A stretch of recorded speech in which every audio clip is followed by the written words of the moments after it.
watching TAG TV.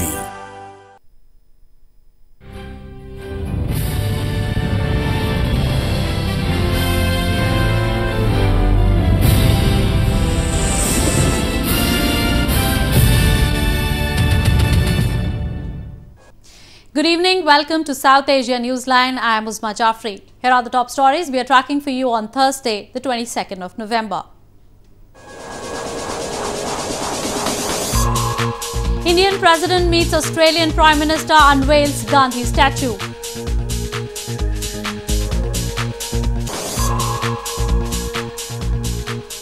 Pakistani court approves 7-day transit remand of Shehbaz Sharif.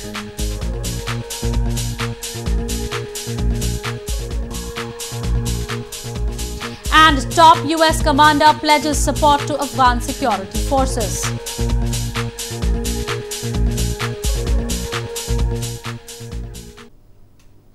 And now for all the details.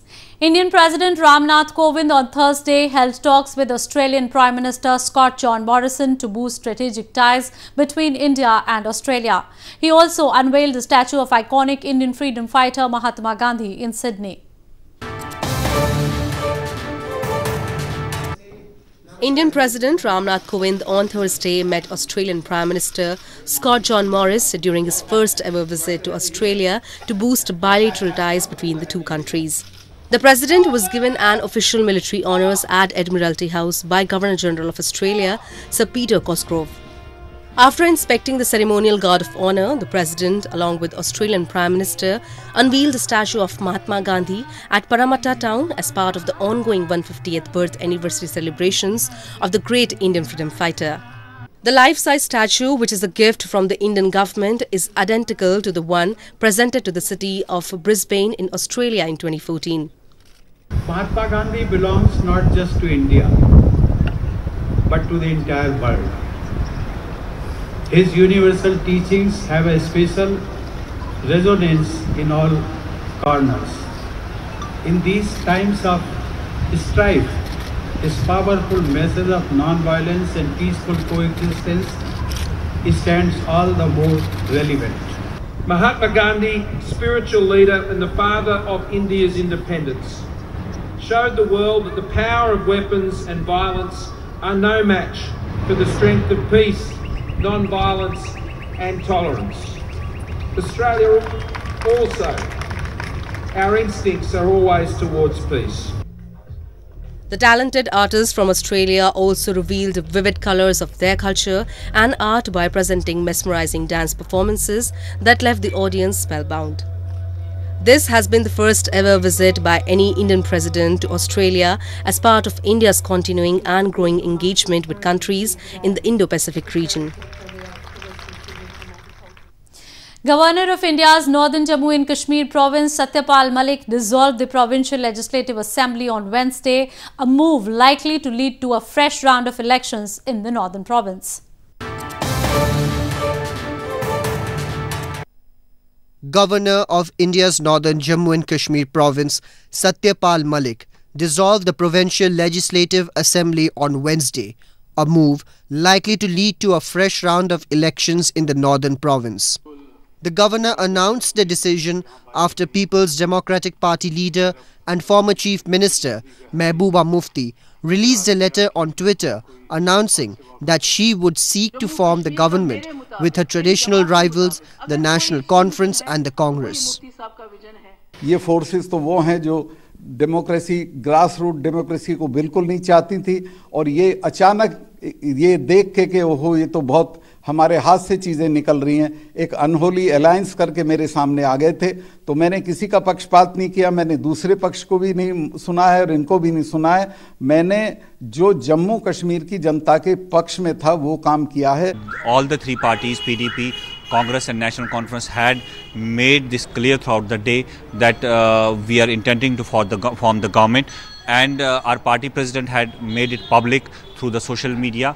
But unfortunately, it's very unfortunate, and I think it is a murder of democracy once again. Prime Minister Narendra Modi's Bharatiya Janata Party had earlier pulled out of a coalition government in the province in June, citing a deterioration in security leading to direct control by the federal government. New Delhi accuses Pakistan of sheltering militants to use as proxy to mount attacks on Indian soil. Islamabad denied the charges. Pakistan's Prime Minister Imran Khan on Wednesday discussed trade and investment with his Malaysian counterpart Mahathir Mohamad during a bilateral meeting on Wednesday. Both the sides also vowed to work together on eradicating corruption as they discussed regional and international issues. Pakistan's Prime Minister Imran Khan discussed trade and economic cooperation with his Malaysian counterpart Mahathir Mohamad during a bilateral meeting on Wednesday. Khan, who was on a two-day visit to Malaysia, met Mohamad in the administrative capital Putrajaya as both sides pledged to increase trade and investment, particularly in service and manufacturing sectors. Both leaders during the meeting also vowed to work together on eradicating corruption as they discussed regional and international issues. Of particular interest for Pakistan is we have this huge untapped tourism potential, and Malaysia has developed tourism resorts which we really want to have placed in Pakistan, because we have tourism spots, but we don't have resorts. We find that we have some internal problems which are similar within Malaysia and Pakistan. And I had a four-eyed meeting with the Prime Minister. This was Khan's first visit to Malaysia after he became Prime Minister in August this year. Battling corruption and managing huge national debts have been the main points of Khan's agenda since he joined the office. More on news from Pakistan. An accountability court on Thursday approved the National Accountability Bureau or NAB's request for a 7-day transit remand of Pakistan Muslim League Nawaz President Shehbaz Sharif. This is the third extension given to NAB since Sharif was first remanded for 10 days on October 6. An accountability court on Thursday approved the National Accountability Bureau or NAB's request for a 7-day transit remand of Pakistan Muslim League Nawaz or PMLN President Shehbaz Sharif. The leader of the opposition in the National Assembly, who has been in custody since October 5th in connection to the Ashiana housing scheme case, was presented before the Accountability Court in Lahore as NAB requested for his transit remand. Earlier, on November 10th, Shehbaz's physical remand was extended till November 24th. NAB has been interrogating Sharif for alleged corruption in low-cost housing scheme when he was Chief Minister of Punjab Province. The Bureau has accused that Sharif in 2014 illegally cancelled a contract with a construction company and sought to award it to another company, allegedly for a bribe. In news from Afghanistan, top US Commander General Austin Scott Miller has pledged continued support to Afghan national security and defense forces. Miller on Wednesday visited Ghazni province and said that the US and its allies will continue to support forces alongside the efforts for peace negotiations with the Taliban. US Forces and Resolute Support Commander in Afghanistan, General Austin Scott Miller on Wednesday visited Ghazni province and said that the United States and its allies will continue to support the Afghan security forces alongside the efforts for peace negotiation with the Taliban. He added, Washington is trying to find a political settlement to the war in Afghanistan, but maintained that the United States and foreign forces will also try to decrease the level of threats against the people. Meanwhile, Ghazni governor said that discussions have been held with the commander of foreign forces about launching a large-scale operation in Ghazni.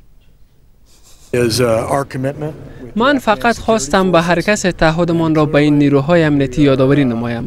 به گونه روشن ما یک راه حل سیاسی و صلح‌آمیز را دنبال می‌کنیم. اما همان گونه که روی راه‌های صلح‌آمیز کار می‌کنیم، همچنان باید آماده دفاع از خودمان باشیم و برای کاهش تهدیدهای امنیتی در برابر مردم افغانستان مبارزه نماییم. تهدید امنیتی تهدیدات سره مخ و د مخالفینو د غزدي د مخالفینو د همجوار ولایتونو او د سیمې د استخباراتو په همکارۍ باندې دلته تهاجمي حملات درلودل. لله الحمد اوس وضعیت کاملا کنټرول شوی دی. As Miller arrived in Ghazni, several rockets were also fired on the city. However, local police confirming the shelling said the missile attack did not cause any casualties. Miller's visit comes 1 month after Kandahar Police Commander General Abdul Razik was assassinated outside Kandahar Governor's office as Miller was leaving a meeting with local officials including Razik. A huge flock of migratory gulls have arrived in Surat city of India's western Gujarat province as chilly winters have started in major parts of the northern hemisphere. Bird watchers and locals are gathering in large numbers to catch a glimpse of the beautiful species of migratory gulls.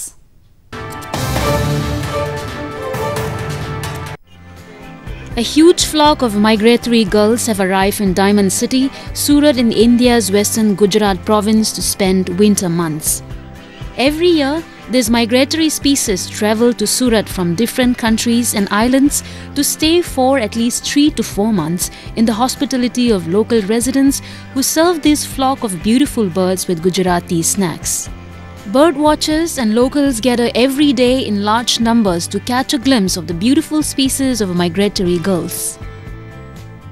ये काफ़ी दूर से आते हैं, मतलब हज़ारों kilometre काट के आते हैं. दरिया के बीच में जो छोटे छोटे टापू होते हैं वहाँ से आते हैं और ये लगभग अक्टूबर नवंबर से आना शुरू हो जाते हैं और मार्च अप्रैल तक यहाँ पे रहेंगे. फिर जैसे ही यहाँ पे गर्मी बढ़ेगी वो अपने निवास स्थान या अपने प्रजनन स्थल पे फिर से चले जाएंगे. मैं हर सुबह में इधर आके उनके लिए खुराक डालता हूँ. भाई इतना अच्छा लगता है और सूरत सिटी के लिए ये एक बहुत बढ़िया ये है कि लोग यहाँ से आते जाते हैं तो ये बहुत अच्छा नज़ारा लगता है यहाँ पर और हर साल आते हैं. मैं यहाँ 20 साल से तो मैं देख रहा हूँ यहाँ पर. Gulls have a worldwide cosmopolitan distribution and they are found in all the continents including Antarctica. Most birds of the gull species including seagulls are migratory and move to warmer habitats during the winter. A humanoid robot has been developed by the students of a robotics training center in Coimbatore city of India's southern Tamil Nadu province that can imitate more than 25 human expressions.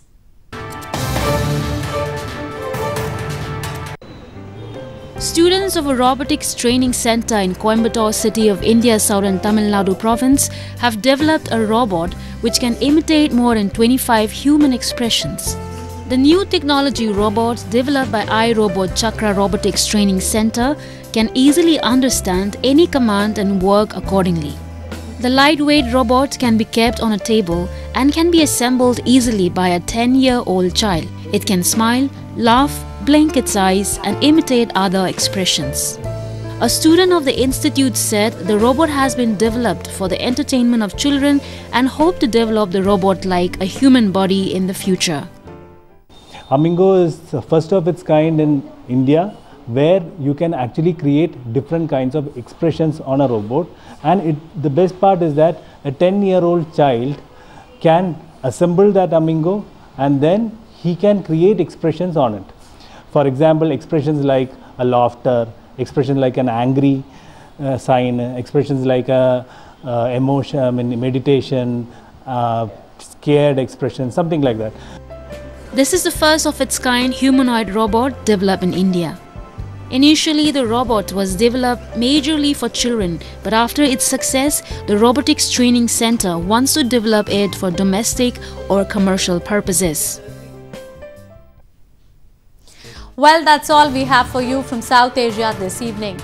Now our viewers can watch the show on SouthAsiaNewsline.com. You can also visit us on Facebook.com/SAsiaNewsline and follow us on Twitter @SAsiaNewsline.